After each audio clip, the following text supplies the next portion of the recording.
Gaano nga ba ka-deadly ang Monarch of Shadow na kahit ang 5 monarchs ay hindi kayang patumbahin si Jinwoo at takot silang maglaho ang kanilang astral bodies ng ganun lang kasimple at kailangan pa talagang antayin ang pinakamalakas na monarch, ang Monarch of Destruction para patayin si Song Jinwoo. Matapos mahuli ni Jinwoo ang Monarch of Frost gamit ang Shadow Exchange, inakala niya na isa itong Ice Elves. Ngunit bigla niyang naalala ang Ice Elves na hindi niya na-extract na gusto na niyang kalimutan. Nasense ng Monarch ang multiple shadow sa katawan ni Jinwoo at tinanong niya ito kung bakit hindi nito kinokontak ang mga Monarch sa halip na nagpadami ito ng mga Shadow Soldier at na-realize niyang ito ang sinasabi nilang bagong Shadow Monarch na hindi kumakampi sa kanila. Nagcast ng Ice Magic ang Monarch of Frost sa pamamagitan ng kanyang hininga. Kaya napalayo si Jinwoo sa lawak ng Ice Magic na ginawa nito at napunta ito sa pinakatuktok ng ice habang na-frost ang kamay ng ating bida. Narealize ni Jinwoo na isang mage type ang kanyang kalaban at kinuha niya ang kanyang dagger kaya nabasag ang ice na humahawak sa kanyang kamay. Wika ng Monarch of Frost, hanggang dito lang siya. Ayaw niyang makipaglaban kung nasa panganib ang kanyang buhay at tinuro niya si Gogenhe kung hindi ba ito tutulungan ni Jinwoo. Narealize ng ating bida na ang ant na nagtawag sa kanya ay ang Shadow Soldier na naka-assign para kay Chairman Gogenhe at nakita niyang ang chairman ay mayroon ng buta sa dibdib. Pinapapili si Jinwoo ng Monarch of Frost kung ililigtas niya ang matanda sa itaas o makikipaglaban siya habang naghanda ang Monarch ng atake towards Chairman Gogenhe.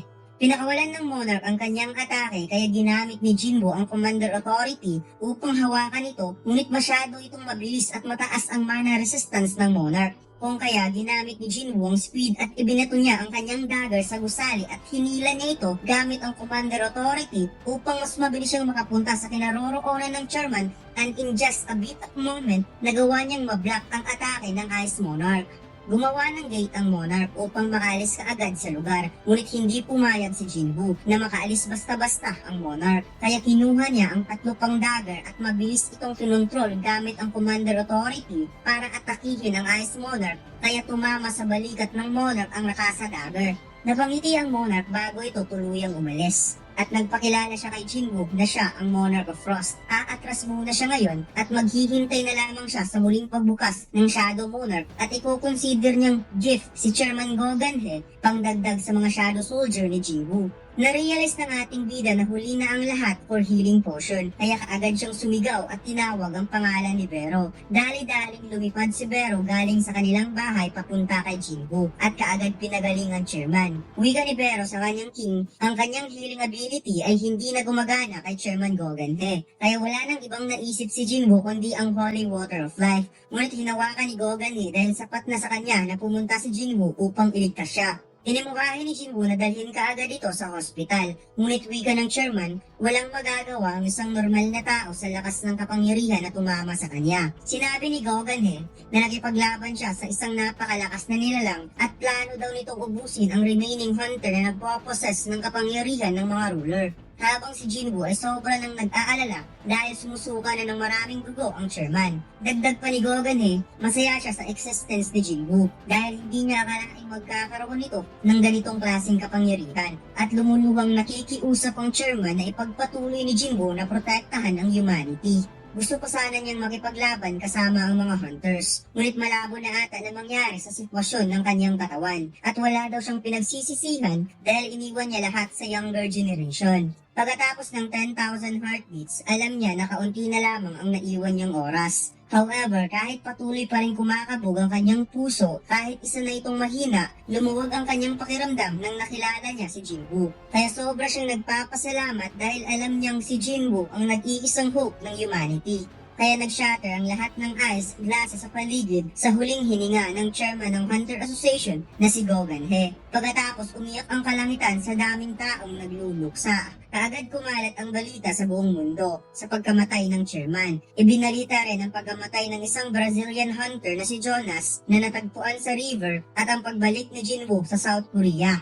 Pagkatapos ng sunod-sunod na pagkamatay ng one of the best hunters sa buong mundo na sina Christopher Reid, The Great Hunter Jonas at ngayon lang na si Chairman Gogenhe, ang buong mundo ay nalagay sa state of panic. Dumalaw ang lahat sa libing ng chairman at napansin ni Jinwoo ang stress na mukha ni Bu Jinchul. Napatingala si Jinchul dahil hanggang ngayon hindi pa rin siya makapaniwala dahil noong nakaraang araw pa lang, sinabi nito sa kanya na gusto nitong marinig ang pagpasyal nila sa States at eager na itong pabalikin siya sa Korea. Ngunit sa pagbalik niya, wala na ang chairman. Nagpasalamat si Jinchul kay Jinwoo dahil nasa tabi ito ng chairman sa mga huling sandali nito. Wika ni Jinwoo, huwag kang magpasalamat dahil sisiguraduhin niyang mamamatay ang beast na pumatay kay chairman at ipinapangako niya ito sa kanyang sarili. Kaya huwag munang magpasalamat si Jinchul hanggat hindi niya ito napapatay. Inimungkahi niya kay Jinchul na magsagawa ng press conference para sa kanya. Pagkatapos, sa kabila ng pagdadalamhati, nagkaroon kaagad ng press conference. Sinabi ni Jinwoo na mayroong grupo ng mga beast with high level intellect na gustong targetin ang pinakamalakas na hunter sa buong mundo. Sila ay mas malakas pa kaysa sa mga malalakas na hunter. Naisip ni Jinwoo sa monarch na nakalaban niya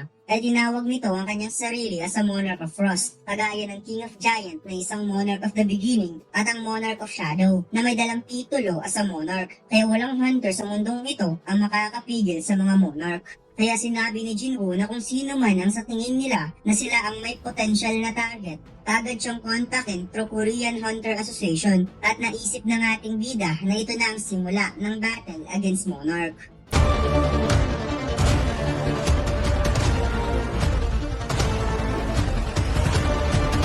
Subukan niyo maglaro ng One Online Single 4 Episode 7. Ang download link ay nasa ibaba. Maraming salamat, mga Lods. Lumipat ang eksena sa isang malaking kuweba na parang nasa loob ito ng dungeon. Nagkaroon ng meeting ang mga monarchs. Inulat ng Monarch of Frost na ang Monarch of Shadow ay currently nasa Earth. Wika ni Yogamon, akala ba niya na walang taong kayang i-contain ang kapangyarihan ng isang Monarch of Shadow? Since ito ang dahilan kung bakit hindi makakatungtong ng Earth ang Dragon King.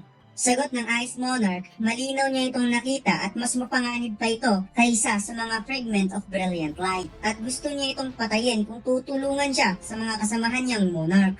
Wika ng Monarch of the Iron Body, kapag pinili mong kalabanin ang Shadow Monarch ay parang pinili mo na ring mamatay. Sa Nine Monarch na naghari sa lahat ng mga Magic Beast, ang Monarch of Shadow ang isa sa pinakamalakas. At inimungkahin itong mag-antay na lamang sa pagbalik ng Monarch of Destruction bago nila ito kalabanin. Wika ng Monarch of Frost, maaaring nasa tagilid sila na sitwasyon. Ngunit isa pa rin silang Monarch at hanggang kailan sila maghihintay sa pagbalik ng Monarch of Destruction. Subalit sa ngayon, mayroon silang chance na talunin ang Monarch of Shadow since ito ay nasa human form pa. Kaya samahan siyang lumaban upang maipadala ito sa kawalan. Wika ng Monarch of the Iron Body, huwag mo akong asahan sa planong ito. Tugon naman ng Monarch of Transfiguration, ayaw niyang matulad sa Monarch of White Flame na si Baran, ang Demon King. Sagot ng Monarch of Beast, mga duwag.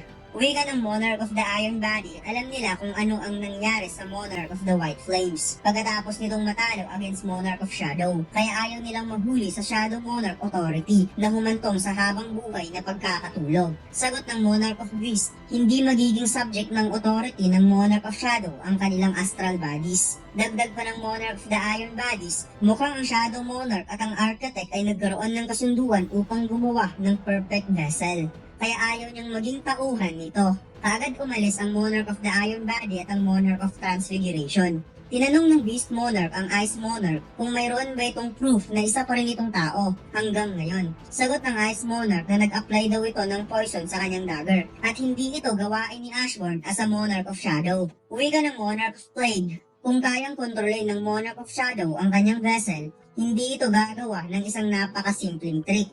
Tinanong ng Monarch of Frost kung susuportahan siya ng dalawa. Wika ng Monarch of Plague, tutulong siya. Sagot naman ng Monarch of Beast, let's kill the Monarch of Shadow.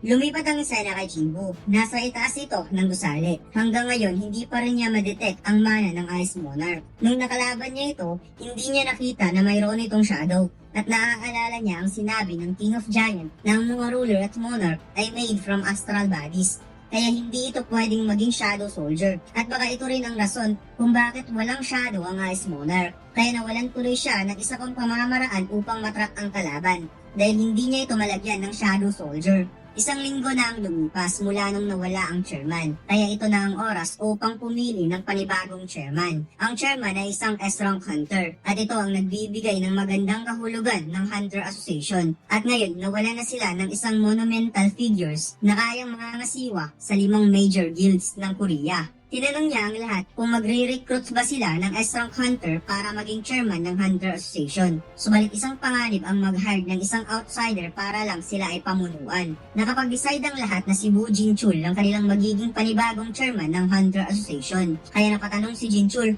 kung bakit siya pa ang napili. Wika ng lahat, wala namang nakastate na kailangan ng isang S-rank hunter para maging chairman. At siya lang ang nag-iisang right hand ng chairman. Kaya alam nito kung paano pangangasiwaan ang 5 major guilds. Dahil mayroon din itong leadership skills. Wika ni Jin-chul, nire-respeto niya ang may gusto sa kanya na maging chairman ng Hunter Association. Ngunit, masyado pa siyang bata.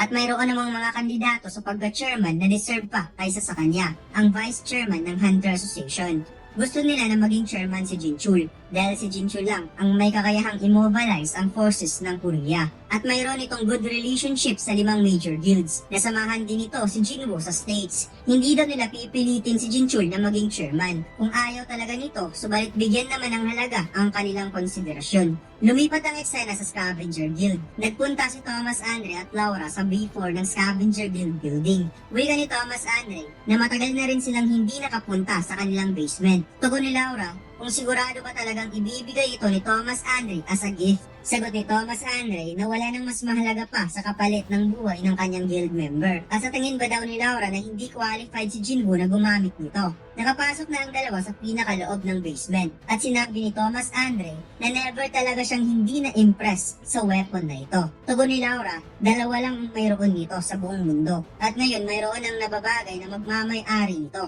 Sagot ni Thomas Andre, yan ang dahilan kung bakit niya ito ibibigay. Ibibigay niya ang pinaka-the best weapon sa buong mundo. Pagkatapos ipinakita ang napakaganda at napaka-deadly na dagger sa buong mundo. At dito lang nagtatapos ang ating kwento mga lads. Huwag mo sanang kalimutang mag-like, comment at mag-subscribe sa ating YouTube channel at mag-follow sa ating Facebook page. Salamat!